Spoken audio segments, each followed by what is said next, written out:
Bueno, imaginemos por un momento la siguiente escena. Es un día cualquiera en casa, transcurre la rutina habitual y de repente llaman a la puerta. Ajá. Abres, invitas a pasar a unas visitas, totalmente inesperadas, preparas algo de beber, sacas algo de comida, Lo normal cuando recibes a alguien, vaya. claro, y empieza una charla de lo más normal. Pero en cuestión de minutos, la conversación pasa de, no sé, comentar el calor agobiante que hace fuera, a tener sobre la mesa la decisión de salvar o destruir una ciudad entera. Con miles de habitantes, además. Exacto. Ese salto narrativo, esa escalada brutal que nos lleva de la domesticidad más absoluta a una deliberación de proporciones cósmicas, es lo que hace que el texto de hoy sea tan inabarcable. Es que resulta vertiginoso, observar cómo un mismo relato puede sostener tantísima tensión. Totalmente. Pasamos de un retrato detallado de la intimidad humana, de las reglas de cortesía básica, a un debate filosófico sobre la moralidad universal.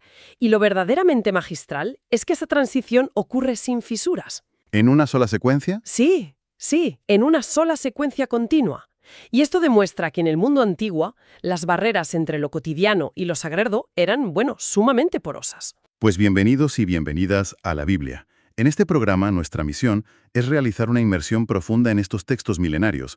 Queremos extraer sus significados, sus patrones fundamentales y, entender qué nos dicen sobre la condición humana. Que es muchísimo. Ya te digo, hoy vamos a desgranar el capítulo 18 del libro del Génesis. Y para quienes nos escuchan por primera vez, es importante aclarar una cosa. Sí, el tema del enfoque. Y eso es. Nuestro enfoque se basa directamente en la narrativa del texto. Lo abordamos desde una perspectiva analítica y literaria, de forma completamente neutral, o sea, sin afiliaciones a religiones específicas ni a versiones concretas. Nos interesa la obra fundacional en sí misma. Exacto, porque define conceptos que todavía hoy sostienen nuestra civilización. Hablamos de la justicia, la empatía y esa fricción constante entre la humanidad y lo que consideramos divino.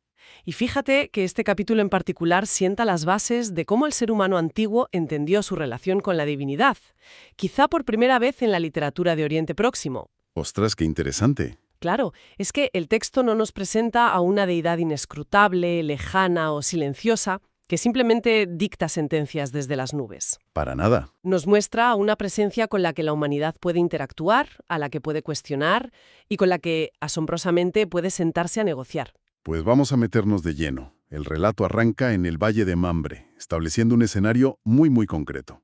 Las fuentes nos indican que Abraham está sentado a la puerta de su tienda. Ajá. Y el texto hace hincapié en un detalle climático que no es baladí. Dice que es en el calor del día. Que en el desierto eso es paralizante. Exactamente. En esas horas de máximo calor nadie viaja. Todo el mundo busca refugio, es pura lógica. Y en ese contexto de letargo absoluto, Abraham levanta la vista y ve a 3 varones parados cerca de él. Y ahí es donde la historia da el primer giro. Sí, porque lo que sigue es una reacción física que rompe con cualquier expectativa. A ver, estamos hablando de un patriarca anciano y acomodado, pero el texto dice que salió corriendo de la puerta de su tienda a recibirlos y se postró en tierra.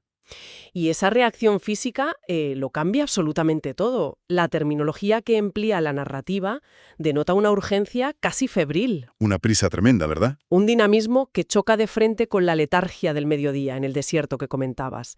Hay que entender que en la época la hospitalidad no era simplemente buena educación o amabilidad. Era otra cosa. Era un deber sagrado de supervivencia cruzada. El desierto es implacable, o sea, negar refugio a un viajero equivalía prácticamente a una sentencia de muerte. Pero aún así, el comportamiento de Abraham va mucho más allá de la mera obligación, ¿no? Muchísimo más allá. Su proactividad, el hecho de postrarse y suplicar que no pasen de largo, demuestra una reverencia excepcional. Asume voluntariamente el papel del siervo más humilde frente a unos absolutos desconocidos. Y la secuencia de acciones que viene a continuación es, frenética. Abraham entra deprisa a la tienda y le pide a su esposa, a Sara, que tome enseguida 3 medidas de flor de harina. Que se dice pronto. Sí.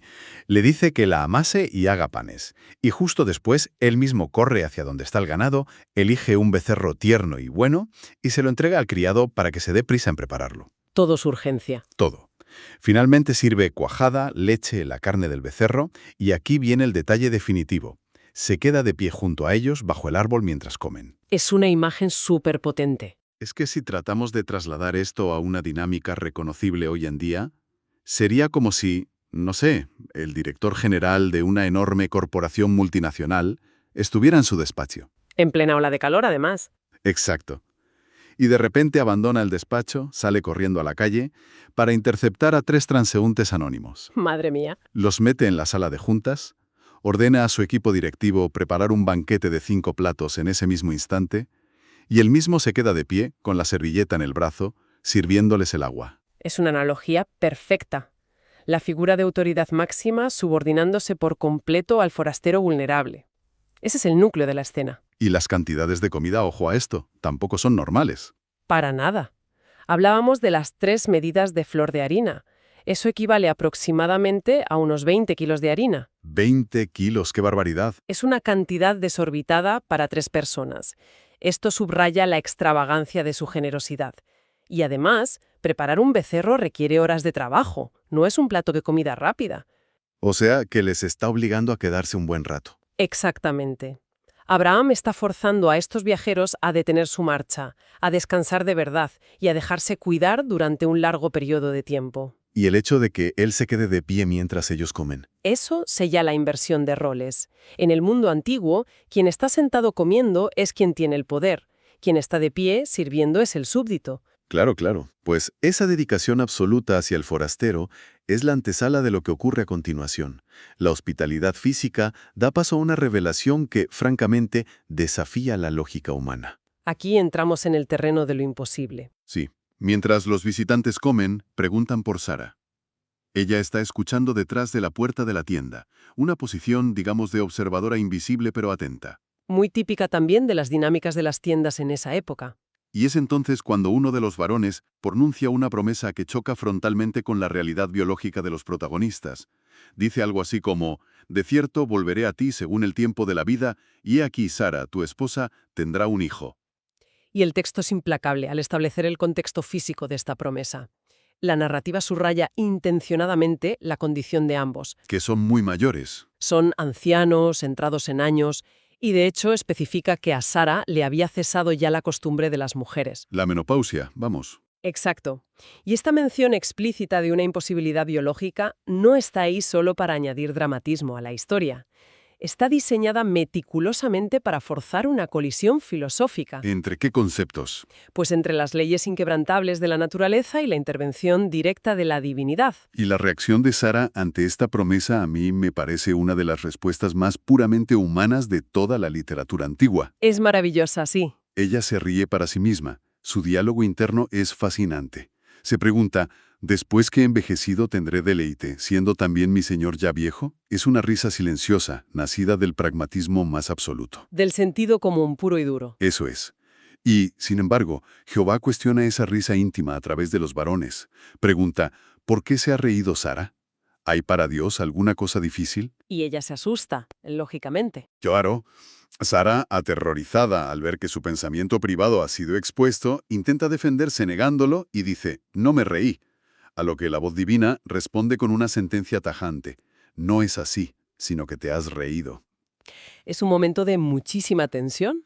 A ver, al analizar este cruce de palabras, surge una tensión evidente. A primera vista, la divinidad parece reprochar a Sara su sentido común. O sea, ¿por qué se le echa en cara el ser realista? Es una pregunta muy válida. Al final, su reacción es el resultado lógico de toda una vida habitando un cuerpo humano, sujeto a las reglas del tiempo y la biología. Claro. Esa percepción de severidad es muy habitual al enfrentarse a este pasaje por primera vez. Pero si rascamos un poco bajo la superficie, vemos que la respuesta divina opera en un nivel distinto. ¿No es un castigo, entonces? No. No se trata de un castigo o de una reprimenda cargada de ira por falta de fe. Es la constatación de un límite humano y la posterior destrucción de ese límite. Explícame eso un poco más. A ver, Sara se ríe porque su experiencia empírica le dicta que lo que acaba de oír es absurdo. La divinidad, al destapar la mentira defensiva de Sara y decirle «te has reído», no la está condenando, está estableciendo el terreno de juego. Vale, entiendo. Le está diciendo sé lo que piensas. Exacto. Le está demostrando que su capacidad de percepción penetra incluso en los pensamientos más recónditos y que su poder de ejecución no está subordinado a las leyes de la biología. De ahí la frase clave. Eso es. La frase «¿hay para Dios alguna cosa difícil?» actúa realmente como la tesis central de todo este capítulo. Y fíjate que esa tesis central es exactamente lo que nos propulsa a la segunda mitad de la historia, porque el relato amplía el foco drásticamente. Pasamos de lo micro a lo macro en un instante. Es un cambio de escenario brutal. Los varones se levantan de la comida y dirijan su mirada hacia la ciudad de Sodoma. Dejamos atrás la intimidad de la tienda, la harina amasada y el milagro doméstico para adentrarnos en un conflicto de jurisdicción moral a escala cósmica. Ni más ni menos. Es aquí donde la narrativa nos permite acceder al fuero interno de la divinidad. Leemos que Jehová delibera consigo mismo y dice, ¿encubriré yo a Abraham lo que voy a hacer? Este momento de deliberación es un punto de inflexión teológico y narrativo sin precedentes en estos textos. La deidad decide que no actuará en secreto. Y da sus motivos, ¿verdad? Sí, y la justificación que ofrece para esta transparencia es fundamental. Dice que Abraham ha sido elegido para formar una nación grande que guarda el camino de Jehová haciendo justicia y juicio. O sea, lo trata como a un igual en cierto sentido. De alguna forma, sí. La divinidad está reconociendo a Abraham no como un mero súbdito ciego, sino como un socio, un aliado estratégico al que se le debe una explicación, porque de él dependerá la transmisión del concepto mismo de justicia a las generaciones futuras. Es interesantísimo. El texto detalla entonces el motivo de esta acción inminente. Jehová menciona que el clamor de Sodoma y Gomorra ha aumentado y que su pecado se ha agravado en extremo. Ajá. Y añade una frase que, resulta paradójica. Dice, descenderé ahora y veré si han consumado su obra según el clamor que ha venido hasta mí, y si no, lo sabré. Esa es la clave de bóveda de esta sección. Es que eso cambia por completo la lectura del texto. Si partimos del principio de que esta entidad divina todo lo sabe, como acaba de demostrar al escuchar la risa mental de Sara, Claro, lo acaba de probar. entonces la idea de tener que organizar una expedición física para bajar a investigar los crímenes de una ciudad parece una contradicción flagrante. ¿Por qué simular una recolección de pruebas si el veredicto, en teoría, ya se conoce? Pues porque esa aparente contradicción es, en realidad, una clase magistral de jurisprudencia celestial. ¡Ostras! ¡Qué buena forma de verlo! Es que piénsalo. Al pronunciar la intención de descender a ver y contrastar los hechos con el clamor recibido, la divinidad está estableciendo un precedente legal inquebrantable para el líder de esa futura nación. Le está enseñando cómo gobernar. Exactamente. Si Dios simplemente aniquilara la ciudad desde las alturas, basándose en su propia omnisciencia oculta, ¿qué pensaría Abraham? Parecería un acto arbitrario. Parecería el capricho destructivo de un tirano. El poder absoluto aplastando sin mediar explicación.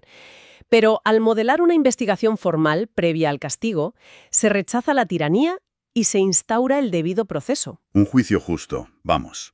Eso es. Un líder justo no puede condenar basándose en rumores. Debe investigar, sopesar la evidencia material y dictar sentencia con equidad. Dios se somete voluntariamente a las reglas de la justicia procesal para que Abraham tome nota. Es decir, la divinidad está construyendo la arquitectura de la justicia humana en tiempo real justo frente a los ojos del patriarca. Sí, y Abraham es un alumno aventajado. Vaya que sí lo es. Abraham comprende la lección tan profundamente que decide ponerla a prueba en ese mismo instante. Los varones parten hacia Sodoma, pero Abraham se queda de pie, solo, frente a Jehová. Menuda estampa. Y aquí da un paso al frente que altera la historia de la literatura y de la filosofía. A sabiendas de su propia insignificancia biológica e histórica frente a su interlocutor, desafía el inminente veredicto. Es un atrevimiento increíble. Formula una pregunta que aún hoy resuena en los debates éticos contemporáneos. Le dice, ¿destruirás también al justo con el malvado? La audacia de esa pregunta marca la evolución definitiva del personaje. Fíjate que el mismo hombre que horas antes se postraba en el polvo ante 3 forasteros para servirles comida, Sí. ahora se ergue frente al creador del universo para exigirle que rinda cuentas morales. Y la forma en que estructura esa intersección, ese tira y afloja, es fascinante. Abraham plantea una hipótesis. Dice, quizá haya 50 justos dentro de la ciudad. Destruirás también el lugar y no lo perdonarás por amor a 50 justos. Empieza fuerte. Muy fuerte. Él es plenamente consciente de la osadía de sus palabras. De hecho, hace una pausa para definirse a sí mismo como polvo y ceniza, subrayando su mortalidad. Como pidiendo disculpas por atreverse a hablar. Eso es. Pero no retrocede. Inicia un regateo implacable.